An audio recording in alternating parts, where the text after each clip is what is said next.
Polarity of a covalent bond is completely dependent on the relative electronegativities of the two atoms involved in that bond. Right?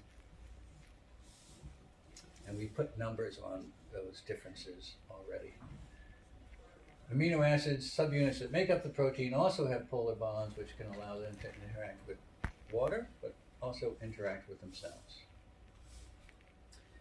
I should have probably pointed this out 5 slides ago, not 5, 4 slides ago, not 4, 3 slides ago, 2 slides ago, 1 slide ago. No. Here it is, thank God. When you think about the life sciences, these 4 atoms are primarily the ones that you're always going to be thinking about. I mean, we could throw phosphorus in there too, I suppose.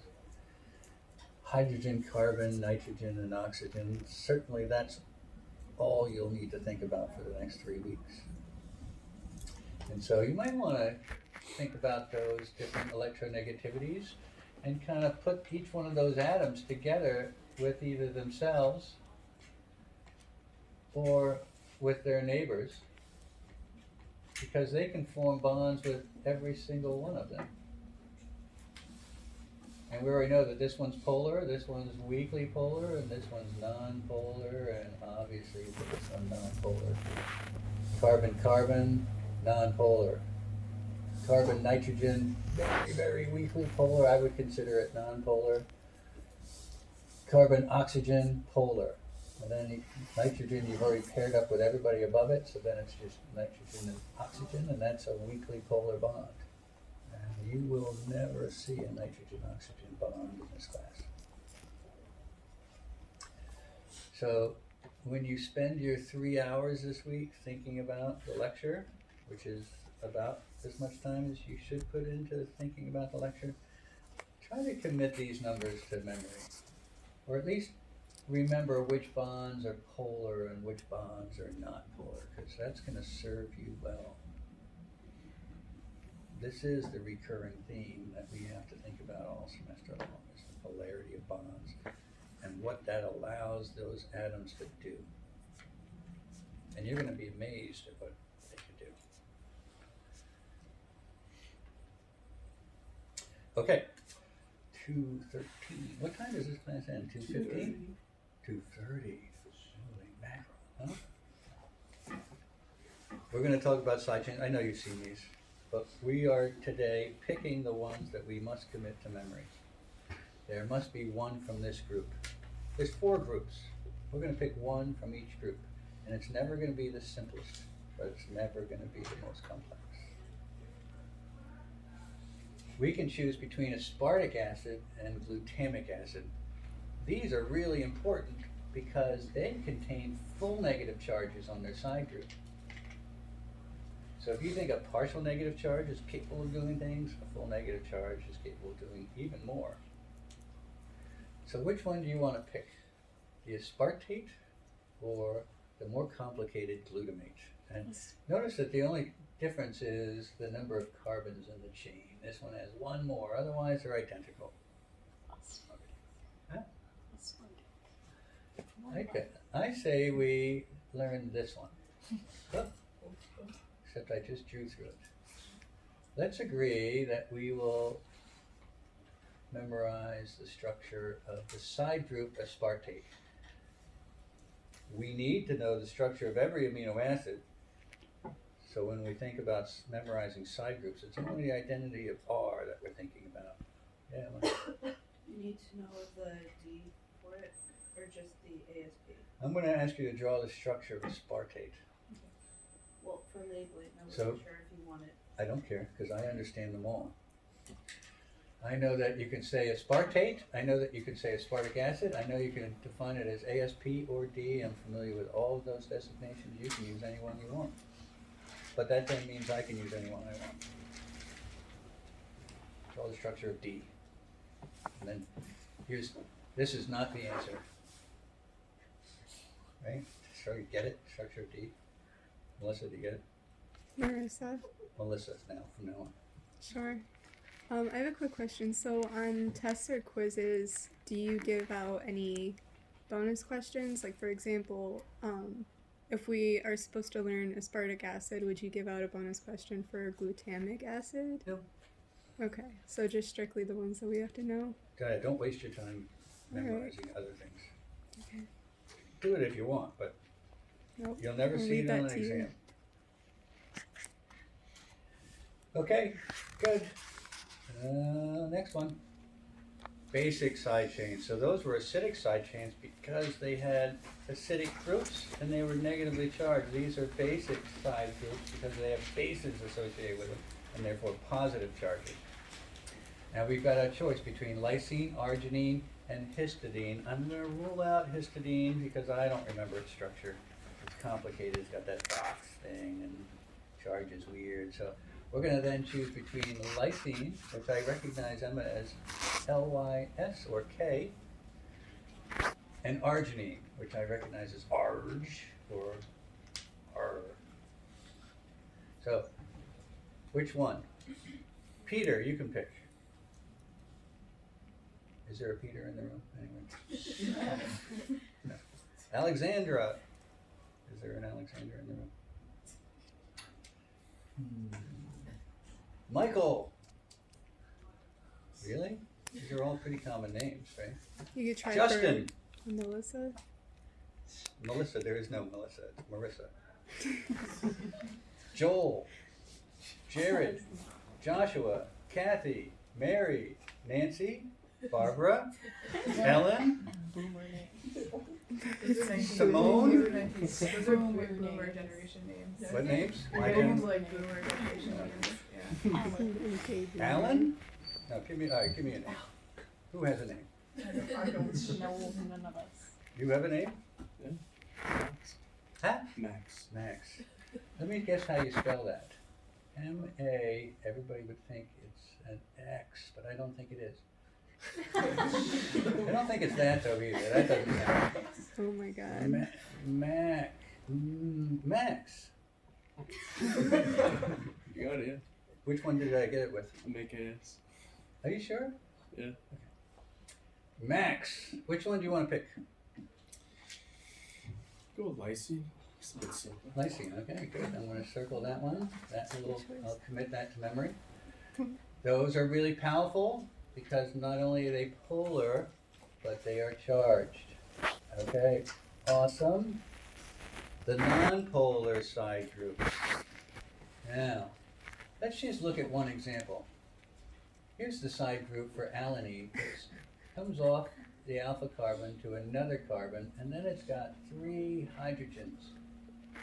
So this is the side group. So we're going to ignore this bond in every case because it just goes back to the alpha carbon. This is the one that ties into the amino acid. That's the N, and that's a couple of H's. So we're going to ignore this. We know it's always going to be nonpolar if it's a carbon. But we're looking at these bonds now, and we know that they're all nonpolar. And that makes the whole side chain nonpolar. Valine, nonpolar. Methionine, nonpolar. Every one of these is nonpolar. Are they going to interact with water in any meaningful way? They're not. You're right. And that's why in King's exam you would say this amino acid is going to be on the inside of the protein, away from water. All right. I suggest we pick valine, and the only reason I suggest that is because it's really easy to remember. Its side group looks like a V. Upside down V. Do you see how that looks like a V, anybody? Jasmine? Adam? See, I knew there was an Adam in there, right? Adam, right? Yeah. Right? Okay, so we'll pick valine. It's a good representative. It's not the simplest one. In fact, where is the simplest one? Lysine's the simplest one, right? With a side group of H. That's because we're not counting that one. I guess maybe technically it's not called a nonpolar amino acid. Okay, uncharged yet polar side groups. We have an asparagine and a glutamine. We also have a serine, a threonine, and a tyrosine.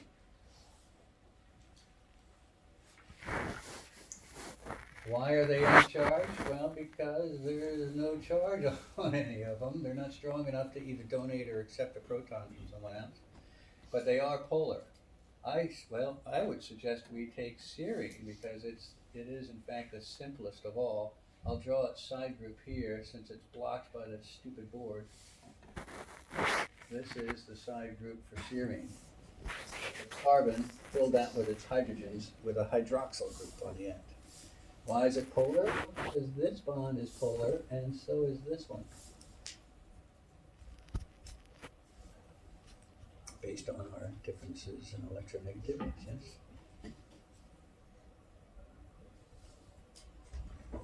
Is everybody in agreement with me? We pick serine?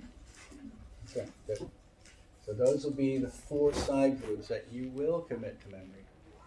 It's stupid cue cards or something. Do you study with cue cards anymore, or is that like so 1992? Do you do that with cue cards? No? Flashcards? Flashbacks. Aren't they the same thing as cue cards? No, Except they flashier? That's something I don't know, yeah. Huh? It sounds like they could be. It's like little white cards, Yeah. index Yeah. cards. Yeah, those are flashcards. Yeah. So put the structures of these 4 amino acids on flashcards and look at them every night. That'd be easy. Oh, glutamate. Was it glutamate? No, aspartate. Serine. Lysine. Valine. Okay, what time do we finish here? 2:15? Keep saying that. It's annoying. We're going to have another review slide.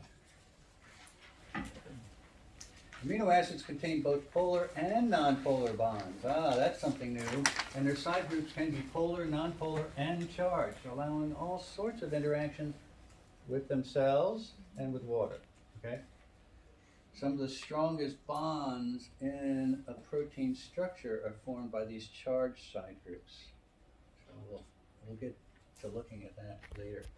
Water forms extensive hydrogen bonds with itself, forming this cage-like structure. I can't overemphasize that.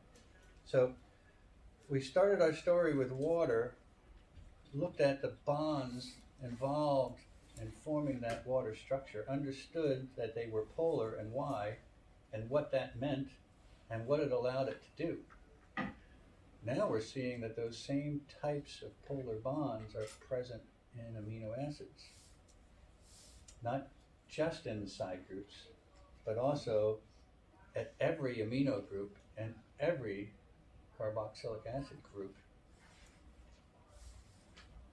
And so those polarities are going to play a role in the ability of these proteins to form stable structures and for them to be able to carry out biological function. We'll look at both of those sorts of abilities this semester. All right, good. I got still 7 minutes, so we must be trudging on. The peptide bond. Yes, I love the peptide bond. I think this was a movie too. Bless you. So if it is, let me actually see if I can play it, because it might be better than me drawing.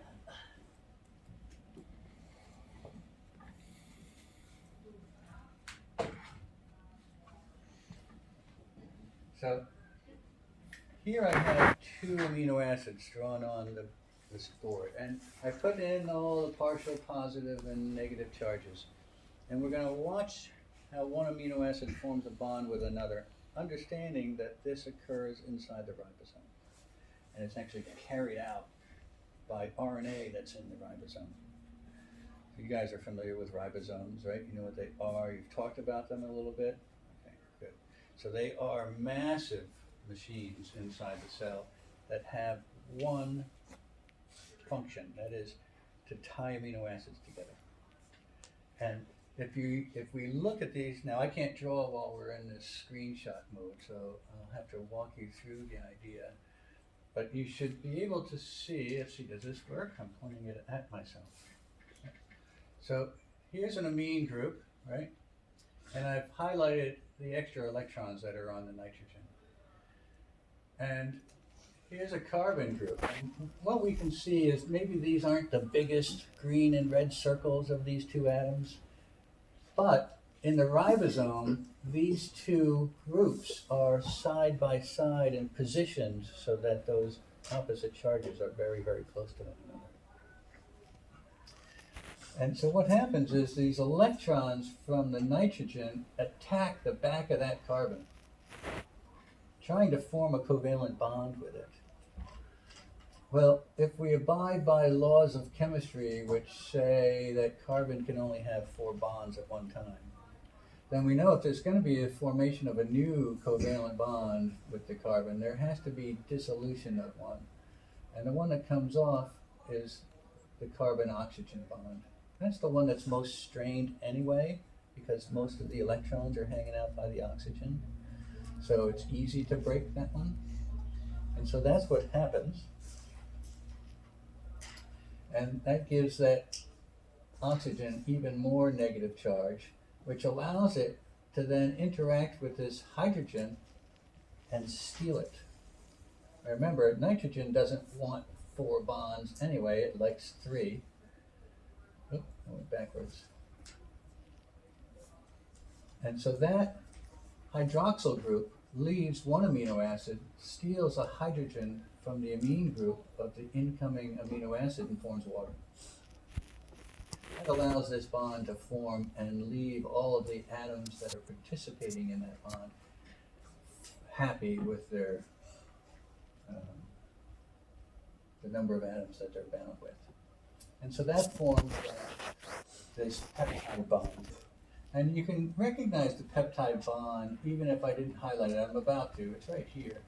But the reason I know it's there, one is I know that it formed between the carbon that's attached to the oxygen and the nitrogen, the amino acid. That must be that. But I could just walk across using my Naugatuck Community College name, NCC.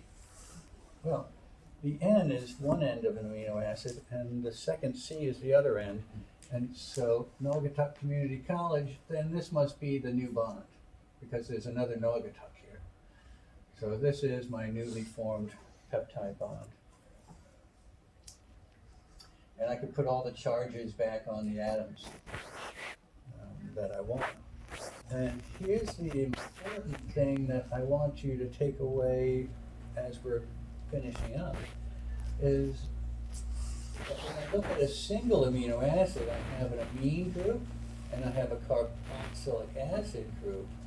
But once I form a peptide bond, that carboxylic acid group is no longer there. Instead, it's replaced by a carbonyl. I still have an amine group, okay? So the charges here are similar. The charges here are similar too. This is a polar bond. Then I would ask you, can this oxygen participate in a hydrogen bond with a bypassing water molecule? And the answer is yes, from everything we've learned today. The answer is absolutely. That carbonyl group, as a polypeptide, forms in the ribosome because it's stuck one amino acid on to the next. Between every single amino acid, there's going to be a carbonyl group. You have a polypeptide of 100 amino acids, there's going to be 99 carbonyl groups and 1 carboxylic acid group. Yeah.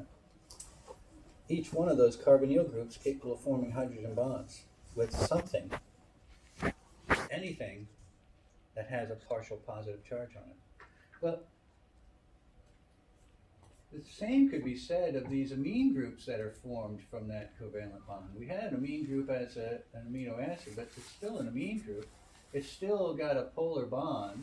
There's still a partial charge on that hydrogen. Can it form a hydrogen bond with water? Yes, absolutely. This one would be forming it with the hydrogen of the water. This one would be forming it with the oxygen. That's the beauty of water, is it has both charges on it. Right? So it can interact with any kind of partial charge that it finds. That's going to be really important. So now here's another question as we finish up, and I promise I'm not going to go to 231, I'm going to finish up before that. What if another polypeptide just like this one was passing by? Could it form hydrogen bonds with this dipeptide? two amino acids, dipeptide, new terminology for you. Am I blocking your view?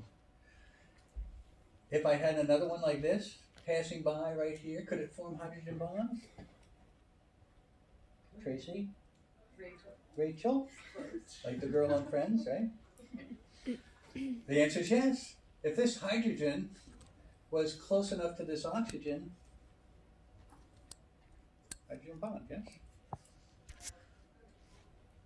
If this oxygen was close enough to a passing amine group down here, it could form a hydrogen bond. So every time you stick an amino acid on, you get two hydrogen bonds, potentially, to either water, or to another amino acid, or another protein, or if this polypeptide turned and came back, it could form hydrogen bonds with itself.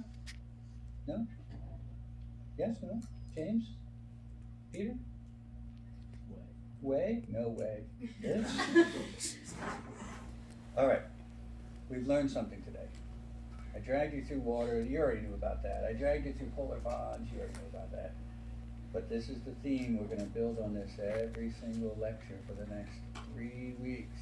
And if you understand this, you will understand protein structure and function. Almost half of my section. Okay, good. Hey, 2:32.